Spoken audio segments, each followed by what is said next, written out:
नमस्कार प्रिय विद्यार्थियों, मैं देव सर आपका बहुत बहुत स्वागत करता हूं आपके इस अपने प्यारे यूट्यूब चैनल रैंक दिशा एकेडमी पर। आज बात करेंगे बाल विकास के उन महत्वपूर्ण प्रश्नों की श्रृंखला पर जो विभिन्न वर्षों में विभिन्न राज्यों के टेट में आए हुए हैं। ठीक है, आज बात करेंगे शिक्षण सूत्र और कोहल वर्ग के सिद्धांत से बनने वाले महत्वपूर्ण प्रश्नों की श्रृंखला पर। समय को न बर्बाद करते हुए सीधे चलते हैं प्रश्नों की तरफ। अगर वीडियो पसंद आए प्लीज आपसे रिक्वेस्ट है कि एक लाइक से सब्सक्राइब करके अवश्य से जाएं। चलिए समय को न बर्बाद करते हुए सीधे प्रश्नों की श्रृंखला की तरफ हम चलते हैं। प्रश्न संख्या 1, विश्लेषण से संश्लेषण की ओर का अर्थ है पाठ को छोटे छोटे भागों में फिर जोड़ना, बांटकर फिर जोड़ना, केवल सूत्रों को रटना, उदाहरण से नियम बनाना, कठिन से सरल की ओर जाना। जल्दी से बताएं कमेंट सेक्शन के माध्यम से प्रिय विद्यार्थियों इस प्रश्न का सही उत्तर क्या होगा। अब देखिए तैयारी शेष नहीं बची है आपकी, क्योंकि 1 महीने का टाइम बचा है। अब आपको तैयारी कर, अब केवल रिवीजन का समय बचा है। ज्यादा से ज्यादा 8 घंटे 10 घंटे ऐसे ही प्रश्नों की सीरीज को देखते रहें, रिवीजन करते रहें, वीडियो को 2 से 3 बार देखते रहें। जहां ना समझ में आए, जहां कठिनाई महसूस हो वहां कमेंट करें और उसके बाद इसको स्क्रीनशॉट मार के अपने पास जरूर से रख लें रिवीजन करने के लिए। इस प्रश्न का सही उत्तर क्या हो जाएगा प्रिय विद्यार्थियों? प्रश्न संख्या 1 का सही उत्तर क्या हो जाएगा? Option number 1। ध्यान रखिएगा, विश्लेषण से संश्लेषण की ओर का अर्थ होता है पहले किसी भी पाठ को या किसी चीज को जब बच्चे को समझाना है तो पहले, क्योंकि बच्चा छोटा है इसलिए उसको संपूर्ण रूप से जानकारी एक ही बार दे देंगे तो वो उस चीज को डाइजेस्ट नहीं कर पाएगा, वो उस चीज को हजम नहीं कर पाएगा। पहले उसके हिस्सों के बारे में जानकारी दीजिए, उसके टुकड़ों टुकड़ों करके उसके छोटे छोटे हिस्सों के बारे में जानकारी दीजिए। जब वो सारे पार्ट्स वगैरह को जान जाता है उसके बाद बताइए कि इसका नाम मर्सिडीज बेंज है, इसकी ये कैपेबिलिटी है, ये यहां से आती है, जो भी आपको देना है पहले उसके चीजों के बारे में बताएं। जैसे मानव शरीर के बारे में बच्चे को बताना है तो पहले हाथ के बारे में बताएं, पैर के बारे में बताएं कि हाथ में 5 उंगलियां होती हैं, 5 इस हाथ में होती हैं, हाथ ऐसे काम करता है, फिर ये मांसपेशी होती है, ये मस्तिष्क है, इसका वजन इतना होता है, 1400 ग्राम का होता है, 1450 ग्राम का होता है, इतना होता है, हड्डियों की संख्या बताइए 206 होती है या फिर 350 बाल्यावस्था के लगभग होती है, वो से बताए। उसके बाद संपूर्ण शरीर का वर्णन करिए प्रिय विद्यार्थियों। अब हम चलेंगे प्रश्न संख्या 2 की तरफ। निकट से दूर किस सूत्र पर आधारित है? जल्दी से बताएं प्रिय विद्यार्थियों इस प्रश्न का सही उत्तर क्या हो जाएगा? निकट से दूर सूत्र किस पर आधारित है? विदेशी संस्कृति का ज्ञान? ये ऐसा कुछ नहीं होता। स्थानीय परिवेश से वैश्विक परिवेश की ओर? केवल भूगोल पढ़ाना, किताबी ज्ञान को महत्व देना। जल्दी से बताएं प्रिय विद्यार्थियों प्रश्न संख्या 2 का उत्तर क्या हो जाएगा? हमारी टेक्निकल टीम की नजर आपके कमेंट बॉक्स पे है, हम देखें किसकी तैयारी कितनी बेहतर होकर चली गई है। जल्दी बताएं इस प्रश्न का सही उत्तर क्या हो जाएगा? स्थानीय परिवेश से वैश्विक परिवेश की ओर। हमें बच्चे को, हम हमेशा हर क्लास में जिक्र करते हैं प्रिय विद्यार्थियों कि बच्चे को शिक्षा कैसे देनी है, तो उसको अपने परिवेश, वातावरण, प्रकृति से जोड़ के, खेलों के माध्यम से, क्रिएटिविटी करा के, मतलब सृजनात्मकता, नवीनता, मौलिकता, स्थायित्व, इन सब चीजों को ध्यान में रख के बच्चे को शिक्षा देनी होती है। अब हम चलेंगे प्रश्न संख्या 3 की तरफ। अनिश्चित से निश्चित की ओर का उपयोग कब होता है? जल्दी से बताएं प्रिय विद्यार्थियों इस प्रश्न का सही उत्तर क्या हो जाएगा कि अनिश्चित से निश्चित का ओर, निश्चित की ओर कब होता है? प्रश्न संख्या 3 का ऑप्शन क्या हो जाए? अस्पष्ट धारणाओं को स्पष्ट करने के लिए, ये सही लग रहा है। छात्र को भ्रमित करने के लिए नहीं, बल्कि ऐसे किसी शिक्षण पद्धति का प्रयोग नहीं करेंगे हम जिससे कि हमारा बच्चा, हमारा छात्र क्या हो, भ्रमित हो जाए। बच्चे को सेल्फ सेंटर्ड रखना है, उसको एकदम सेंटर में बच्चे को रखना है। हमारी पूरी प्रक्रिया बच्चे के इर्द गिर्द घूमनी चाहिए। यही हमारा शिक्षण, यही एनसीएफ 2005, यही एनईपी 2020, यही आरटीई 2009, जितने भी संविधान बने हैं या फिर बच्चों के लिए, या फिर जितनी भी चीजें, नियम, प्रक्रिया लागू की गई हैं, यही कहता है कि बच्चे को सेंटर में रख के बच्चे के अनुरूप ही हमें कार्य को करना है। कठिन प्रश्न पूछने बिल्कुल नहीं, केवल परीक्षा के दौरान नहीं, तो स्पष्ट अवधारणाओं को स्पष्ट करने के लिए अनिश्चित से निश्चित की ओर का उपयोग किया जाता है। अब हम चलेंगे प्रश्न संख्या 4 की तरफ। मनोवैज्ञानिक से तर्क संगत सूत्र में प्राथमिकता दी जाती है। जल्दी से बताएं प्रिय विद्यार्थियों इस प्रश्न का उत्तर क्या हो जाएगा? विषय की कठिनता को, बालक की रुचि और योग्यता को, शिक्षक की सुविधा को, अनुशासन को। जल्दी से प्रिय विद्यार्थियों इस प्रश्न का सही उत्तर क्या होगा? कमेंट सेक्शन के माध्यम से जरूर बताएं। कमेंट करते चले जाएं प्रिय विद्यार्थियों, जिससे कि आपका हौसला भी बढ़ेगा और आपको खुद सेल्फ मोटिवेशन आती रहेगी कि हमें प्रश्न आ रहे हैं। और आपको जब दूसरा कोई देखेगा तो उसे भी मोटिवेशन आएगी कि नहीं, इनकी तैयारी इतनी बेहतर होती चली गई है तो कहीं ना कहीं से हम पीछे रह गए हैं, तो वो आपको देख के आगे बढ़ेगा। अल्बर्ट बंडूरा का सामाजिक अधिगम का सिद्धांत भी यही कहता है। अब हम चलेंगे प्रश्न संख्या 4 का उत्तर क्या हो जाएगा प्रिय विद्यार्थियों, ऑप्शन नंबर बी, बालक की रुचि और योग्यता को। अब हम चलेंगे प्रश्न संख्या 5 की तरफ। अनुभव से तर्क की ओर का तात्पर्य है, जल्दी से बताएं प्रिय विद्यार्थियों, इस प्रश्न का सही उत्तर क्या हो जाएगा। पहले पहले सिद्धांत फिर प्रयोग, प्रत्यक्ष निरीक्षण के बाद वैज्ञानिक तर्क, केवल तर्क करना, रटना और फिर तर्क करना। ये दोनों ऑप्शन एलिमिनेट करिए, इसको गलत कर दीजिए प्रिय विद्यार्थियों। प्रश्न संख्या 5 का उत्तर क्या हो जाएगा, प्रत्यक्ष निरीक्षण।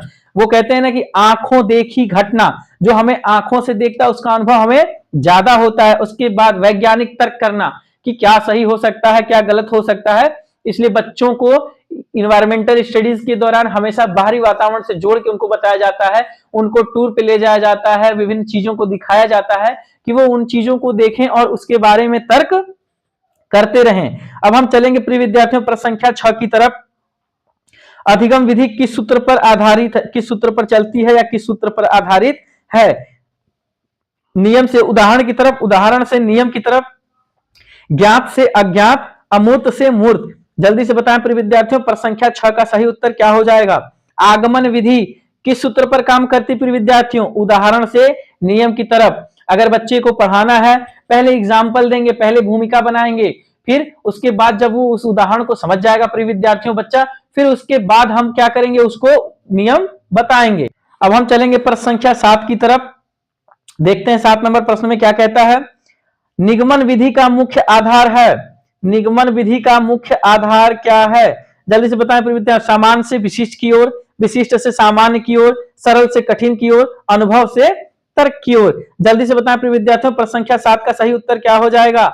निगमन विधि किस पे काम करती प्रिय विद्यार्थियों, वेरी वेरी इंपॉर्टेंट लगाइए आगमन और निगमन विधि को। ऐसा कोई साल नहीं है जबकि इनसे प्रश्न पूछे ना, ऐसा कोई साल नहीं है जिसमें कि सृजनात्मकता से प्रश्न पूछे ना। इसलिए हमारा पूरा फोकस है, रैंक दिशा एकेडमी के सारे टीम मेंबर के द्वारा ये फोकस है कि इस बार, क्योंकि इसके बाद टेट आएगा कि नहीं आएगा प्रिय विद्यार्थियों, इसलिए आपको हम बता रहे हैं कि इस बार लग जाइए, जी जान से लग जाइए। आपके साथ आपके घर परिवार, माता बहनों की भी उम्मीद है, क्योंकि इसके बाद आपको सुपर टेट में बैठना है। अगर इस परीक्षा में थोड़ी भी लापरवाही हुई प्रिय विद्यार्थियों, आप चूक जाएंगे। इसलिए प्रत्येक दिन रात को 8 बजे रैंक दिशा एकेडमी अपने प्रिय विद्यार्थियों के लिए क्लास लेके आती है। आप क्लास में बने रहें, प्लीज एक लाइक सब्सक्राइब अवश्य से करके जाएं वीडियो को, जिससे हमारा भी हौसला बढ़ता रहे प्रिय विद्यार्थियों। चलेंगे प्रश्न संख्या 8 की तरफ। प्रत्यक्ष से अप्रत्यक्ष का अर्थ है, जल्दी से बताएं प्रिय विद्यार्थियों, इस प्रश्न का सही उत्तर क्या हो जाएगा। प्रत्यक्ष से अप्रत्यक्ष का अर्थ है वर्तमान से भविष्य, भूतकाल की ओर, रटने से समझने की ओर, कल्पना से यथार्थ की ओर, केवल अमूर्त चिंतन की ओर। प्रश्न संख्या 8 का सही उत्तर क्या हो जाएगा प्रिय विद्यार्थियों।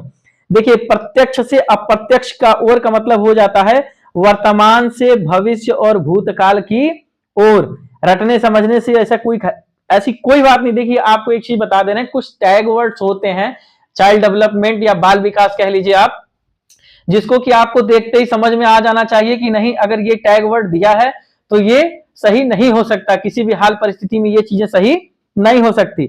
अब हम चलेंगे प्रश्न संख्या 9 की तरफ। शिक्षक एक जलते हुए दीपक के समान है, ये किसका कथन है। जल्दी से बताएं प्रिय विद्यार्थियों, प्रश्न संख्या 9 का सही उत्तर क्या हो जाएगा। शिक्षक एक जलते हुए दीपक के समान है, ये किसने कहा था। रविंद्रनाथ टैगोर जी ने कहा था कि शिक्षक क्या है, एक जलते हुए दीपक के समान है, जो खुद के प्रकाश से अपने बच्चे, अपने विद्यार्थियों, अपने शिष्यों को हमेशा प्रकाशित करता है। तो ध्यान रखिए प्रिय विद्यार्थियों, परीक्षा की दृष्टि से बेहद महत्वपूर्ण है, ठीक है, क्योंकि अभी जो टेट का माहौल चल रहा है, फॉर्म इतना ज्यादा भर दिया गया है, तो प्रश्न का स्तर उठाएगा। इसलिए इन सब चीजों को देखिए, और आपके सामने प्रश्न पत्र को जब आएगा तब आपकी तैयारी इतनी बेहतर हो प्रिय विद्यार्थियों कि वो प्रश्न पत्र आपको आसान लगने लगे। इसलिए जब वो आसान लगने लगे, इसलिए आपको रैंक दिशा एकेडमी से जुड़ के आपको बेहतर तैयारी करने का मौका मिला है। इस मौके को बेकार मत जाने दीजिए प्रिय विद्यार्थियों। चलते हैं प्रश्न संख्या 10 की तरफ। प्रश्न संख्या 10 की तरफ चलते हैं। बालक को एक पौधा और शिक्षक को माली किसने कहा है। बहुत फेमस कोटेशन है प्रिय विद्यार्थियों, ध्यान रखिए, एकदम इसको स्क्रीनशॉट लेके रख लीजिएगा, नोट डाउन करिए। परीक्षा के जब 15 दिन बच जाएंगे, अच्छे से रिवीजन करके जाइए प्रिय विद्यार्थियों, निश्चित रूप से आपके स्कोर बहुत अच्छे होंगे, आपके उम्मीद से ज्यादा होंगे प्रिय विद्यार्थियों। उस दिन करके आइएगा सारे बच्चे, जिसका रिजल्ट बढ़िया रहेगा, जिसका जो भी होगा सर, जरूर कमेंट सेक्शन के माध्यम से कमेंट करके अपने प्यारे यूट्यूब चैनल रैंक दिशा एकेडमी पर जरूर मेंशन करके जाएगा और बताएगा कि हमें हमारे गुरु जी के वजह से, हमारी मेहनत के वजह से, हमारे पुरुषार्थ के वजह से आपके अपने पुरुषार्थ मेहनत की वजह से प्रिय विद्यार्थियों इतना अच्छा स्कोर करके आए हैं। प्रश्न संख्या 10 का सही उत्तर क्या हो जाएगा? फ्रॉबेल। फ्रॉबेल ने ही कहा था कि बालक को एक पौधा और शिक्षक क्या है? उसका माली है, जो अपने ज्ञान रूपी शिक्षा से बच्चे को सींचता रहता है। अब हम चलेंगे प्रश्न संख्या 11 की तरफ। शिक्षा का एक प्राकृतिक, प्रगतिशील और सामंजस्यपूर्ण विकास है। जल्दी से बताएं प्रिय विद्यार्थियों, प्रश्न का स्तर देख लें प्रिय विद्यार्थियों कि अगर आपको थोड़ा सा भी टफ करता है तब भी इससे बाहर क्वेश्चन नहीं जाएगा। पेस्टोलॉजी ने कहा था कि शिक्षा एक प्राकृतिक, प्रगतिशील और सामंजस्यपूर्ण विकास है। अब चलेंगे हम प्रश्न संख्या 12 की तरफ। मैं किसी को कुछ नहीं सिखाता, मैं केवल उन्हें सोचने पर मजबूर करता हूं। किसने कहा था? सुकरात, प्लेटो, अरस्तु, डेस्कार्टेस। जल्दी से बताएं इस प्रश्न का सही उत्तर क्या हो जाएगा? सुकरात हो जाएगा। क्या हो जाएगा प्रिय विद्यार्थियों? सुकरात हो जाएगा। अब हम चलेंगे प्रश्न संख्या 13 की तरफ। प्रश्न संख्या 13, बाल देवो भव का नारा किस भारतीय शिक्षाविद ने दिया था? गीजू भाई बधेका, राजा राम मोहन राय, दयानंद सरस्वती, विनोबा भावे। इस प्रश्न का सही उत्तर क्या हो जाएगा प्रिय विद्यार्थियों? जल्दी से बताएं। गीजू भाई बधेका ने कहा था, क्या कहा था? बाल देवो भव।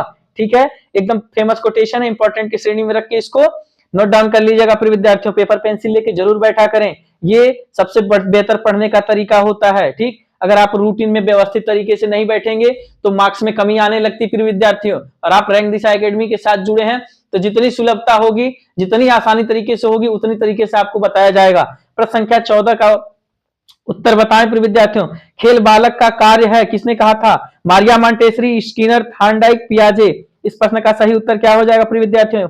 इसने किसको कहा था? मारिया मॉन्टेसरी ने कहा था बालक को कि खेल बालक का कार्य है। बालक, देखिए फ्रॉवेल हो गए, चाहे ये दोनों खेल खेल में शिक्षा की बात करते हैं प्रिय विद्यार्थियों, तो ध्यान रखिएगा इस प्रश्न का सही उत्तर हो जाएगा मारिया मॉन्टेसरी। अब हम चलेंगे प्रश्न संख्या 15 की तरफ। शिक्षा पूर्ण जीवन की तैयारी है, ध्यान रखिए शिक्षा पूर्ण जीवन की तैयारी है। स्पेंसर, कांत, हेगेल, कांटे। किसने कहा था प्रिय विद्यार्थियों इस प्रश्न का सही उत्तर? जल्दी से बताएं। प्रश्न संख्या 15 का क्या हो जाएगा? हार्बर्ट और स्पेंसर ने कहा था कि शिक्षा पूर्ण जीवन की तैयारी है। अब हम चलेंगे प्रश्न संख्या कहां 5 की तरफ, 16 की तरफ। जल्दी से बताएं प्रिय विद्यार्थियों इस प्रश्न का सही उत्तर क्या हो जाएगा? ज्ञान ही शक्ति है, किसने कहा था? फ्रांसिस बेकन, सुकरात, रूसो, गांधी जी ने। आपको क्या लगता है प्रिय विद्यार्थियों इस प्रश्न का सही उत्तर क्या हो सकता है? कमेंट सेक्शन के माध्यम से बताएं। देखिए गलत या सही कमेंट करते रहेंगे तो वो करेक्शन होता चला जाएगा और आपकी तैयारी दिन पे दिन सुदृढ़ होती चली जाएगी। फ्रांसिस बेकन ने कहा था, किसने कहा था प्रिय विद्यार्थियों? फ्रांसिस बेकन ने कहा था कि ज्ञान ही शक्ति है। 2 क्वेश्चन पूछेगा आपसे कोट से, ठीक है, इसलिए इसको नजरअंदाज नहीं करना प्रिय विद्यार्थियों। कोट रख लीजिए, आपको वही कोटेशन कराई जाती प्रिय विद्यार्थियों जो परीक्षा की दृष्टि से बेहद महत्वपूर्ण होती है। अब हम चलेंगे प्रश्न संख्या 17 की तरफ। सामाजिक कोहल वर्ग के किस स्तर पर सामाजिक अनुबंध आता है? जल्दी से बताएं प्रिय विद्यार्थियों, जल्दी से। बहुत बहुत वेरी वेरी इंपॉर्टेंट, इसको लगाइए प्रिय विद्यार्थियों। ये स्तर से एक क्वेश्चन पूछता है और जितना हम बता रहे हैं इसी के इर्द गिर्द क्वेश्चन घूमता रहता है। इससे बाहर जाने की संभावना बेहद कम है। हालांकि एग्जामिनर क्वेश्चन सेट करते हैं, कुछ भी सेट कर सकते हैं, लेकिन हम अपने स्तर तक, हमारी टेक्निकल टीम जो रहती है वो उसी तरह के स्तर को सेट करती है जो कि परीक्षा में उससे क्या हो सके, मैच कर सके। प्रश्न संख्या 17 का उत्तर क्या हो जाएगा प्रिय विद्यार्थियों? जल्दी से बताएं। ऑप्शन नंबर सी, स्तर 3 होता है। कोहल वर्ग के किस स्तर पर सामाजिक अनुबंध हो जाता है? ठीक है ना। पहला स्तर क्या होता है? दंड और आज्ञा पालन पर आधारित होता है।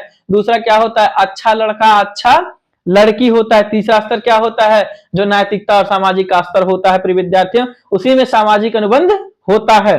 चलिए प्रिय विद्यार्थियों चलते हैं हम प्रश्न संख्या 18 की तरफ। जैसे को तैसा नैतिकता किस अवस्था में है? अवस्था 1, अवस्था 2, अवस्था 3, अवस्था 4। जल्दी से बताएं प्रिय विद्यार्थियों, प्रश्न संख्या 18 का सही उत्तर क्या हो जाएगा? कौन सी अवस्था में? अवस्था 2 में। क्या हो जाएगा? जैसे को तैसा, टीट फॉर टैट। अब हम चलेंगे प्रिय विद्यार्थियों प्रश्न संख्या 19 पर। कोहल वर्ग के अनुसार परंपरागत स्तर की उम्र है 4 से 10 वर्ष, 10 से 13 वर्ष, 13 वर्ष से ऊपर, जन्म से 2 वर्ष। प्रश्न संख्या 19 का सही उत्तर क्या हो जाएगा प्रिय विद्यार्थियों? तो कोहल वर्ग के अनुसार परंपरागत स्तर का वर्ष कितना है? 10 से 13 वर्ष। अब हम चलेंगे प्रश्न संख्या 20 की तरफ। कानून और व्यवस्था अभिविन्यास किस स्तर पर रहती है? वेरी वेरी इंपॉर्टेंट प्रश्न पे लगाइए प्रिय विद्यार्थियों, एकदम चहेता क्वेश्चन है, आने की संभावना इसके इस पर 100% है। इसका कानून और व्यवस्था अभिविन्यास किस स्तर में आता है प्रिय विद्यार्थियों? प्रश्न संख्या 20 का उत्तर क्या हो जाएगा? ऑप्शन नंबर बी, परंपरागत स्तर पे आता है, ध्यान रखिएगा। अब हम चलेंगे प्रश्न संख्या 21 की तरफ। कैरोल गिलिगन ने कोहल वर्ग की आलोचना किस आधार पर की? उम्र के आधार पर, लैंगिक भेदभाव के आधार पर, संज्ञानात्मक कमी, भाषाई त्रुटि। जल्दी से बताएं प्रिय विद्यार्थियों, 21 का उत्तर क्या हो जाएगा? ऑप्शन नंबर बी, लैंगिक भेदभाव के आधार पर। इनको लगता था कि एक पक्ष छूट गया है, क्योंकि देखिए दोनों पक्ष के सोचने समझने की क्षमता अलग अलग होती है और दृष्टिकोण अलग होता है, ठीक है। तो इसलिए इनको लगता है कि एक पक्ष को ले लिए, एक पक्ष को छोड़ दिए, जबकि दोनों पक्ष को लेते तो कुछ चीजें और निकल के आ सकती थी। अब हम चलेंगे प्रिय विद्यार्थियों प्रश्न संख्या 22 पर। सार्वभौमिक नैतिक सिद्धांत में क्या महत्वपूर्ण है? समाज के नियम, स्वयं की अंतरात्मा के सिद्धांत, माता पिता की आज्ञा, पुरस्कार की प्राप्ति। जल्दी से बताएं प्रिय विद्यार्थियों कमेंट सेक्शन के माध्यम से। अगर वीडियो पसंद आए तो प्लीज रिक्वेस्ट है प्रिय विद्यार्थियों कि वीडियो को लाइक शेयर सब्सक्राइब अवश्य कर दें, बेल आइकन को प्रेस कर दें, जिससे प्रत्येक दिन रात को 8 बजे आपको क्लास मिलती रहे। इस प्रश्न का सही उत्तर क्या हो जाएगा प्रिय विद्यार्थियों? स्वयं की अंतरात्मा के सिद्धांत। यही क्या है? सार्वभौमिक नैतिकता है कि हमारा जो सबकॉन्शियस माइंड होता है वो कहता है कि नहीं, हमें किसी का बुरा नहीं करना चाहिए, हमें चोरी नहीं करनी चाहिए, हमें हत्या नहीं करनी चाहिए, हमें हर ऐसे बुरे कामों से दूर रहना चाहिए जो कि गलत फल दे या समाज में हमारी इज्जत प्रतिष्ठा या हमारे परिवार की इज्जत प्रतिष्ठा को नुकसान पहुंचाए। अब हम चलेंगे प्रश्न संख्या 23 की तरफ प्रिय विद्यार्थियों। नैतिक विकास का आधार कोहल वर्ग ने किसे माना है? संवेगात्मक विकास को माना है, संज्ञानात्मक विकास को माना है, शारीरिक विकास को माना है, सामाजिक आर्थिक स्थिति को माना है। जल्दी से बताएं कमेंट सेक्शन के माध्यम से प्रिय विद्यार्थियों। हमारे पूरे टेक्निकल टीम की नजर आपके कमेंट बॉक्स पे रहती है और आपके कमेंट को देखा जाता है कि बच्चों की तैयारी कैसी है और उसी के हिसाब से अगली क्लासेस को दी जाती है प्रिय विद्यार्थियों। इसलिए आपसे बहुत रिक्वेस्ट है कि आप पूरी क्लास को देखें और क्लास में कमेंट करके जरूर से जाएं प्रिय विद्यार्थियों कि हमें अगली क्लासेस आपकी सुविधा के अनुसार बनाने में आसानी हो। प्रश्न संख्या 23 का सही उत्तर क्या हो जाएगा प्रिय विद्यार्थियों? ऑप्शन नंबर बी हो जाएगा। संज्ञानात्मक विकास की दृष्टि से कोहल वर्ग ने नैतिक विकास का आधार माना है। अब हम चलेंगे प्रश्न संख्या 24 की तरफ। कोहल वर्ग के अनुसार नैतिक दुविधा का मुख्य कारण क्या है? केवल डर, दो विरोधी मूल्यों के बीच टकराव, अज्ञानता, लालच। जल्दी से बताएं प्रिय विद्यार्थियों इस प्रश्न का सही उत्तर क्या हो जाएगा? प्रश्न संख्या 24 का उत्तर क्या हो जाएगा? दो विरोधी मूल्यों के बीच टकराव, इसी में नैतिक दुविधा हमारी पड़ती है। ठीक, आपके पास भी कभी कभी ऐसा बहुत सा सिचुएशन आया होगा जबकि आप नैतिक दुविधा में फंस जाते होंगे कि दोनों चीज सही है, इसमें से कौन सा चुने और कौन सा छोड़ें। अब हम चलेंगे प्रश्न संख्या 25 की तरफ प्रिय विद्यार्थियों। शिक्षण का स्थूल से सूक्ष्म किस सूत्र से बढ़ावा देता है? गहन चिंतन, मूर्त वस्तुओं से सूक्ष्म विचार की ओर, रटने की प्रवृत्ति, अनुशासनहीनता। इस प्रश्न का उत्तर जल्दी से कमेंट सेक्शन के माध्यम से बताएं प्रिय विद्यार्थियों। आपसे आशा ही नहीं पूरी उम्मीद है कि इस प्रश्न का सही उत्तर जरूर से बताएंगे। प्रश्न संख्या 25 का उत्तर क्या हो जाएगा? मूर्त वस्तुओं से सूक्ष्म विचार की ओर। अब हम चलेंगे प्रश्न संख्या आगे के लिए। अब आगे क्लास खत्म हो गया प्रिय विद्यार्थियों। मिलते हैं कल के फिर रात 8 बजे वाली क्लासेस में। एक वीडियो को लाइक सब्सक्राइब जरूर से कर दें प्रिय विद्यार्थियों। चलते हैं, धन्यवाद प्रिय विद्यार्थियों। तब तक के लिए मिलते हैं कल रात 8 बजे वाली क्लास में। धन्यवाद प्रिय विद्यार्थियों।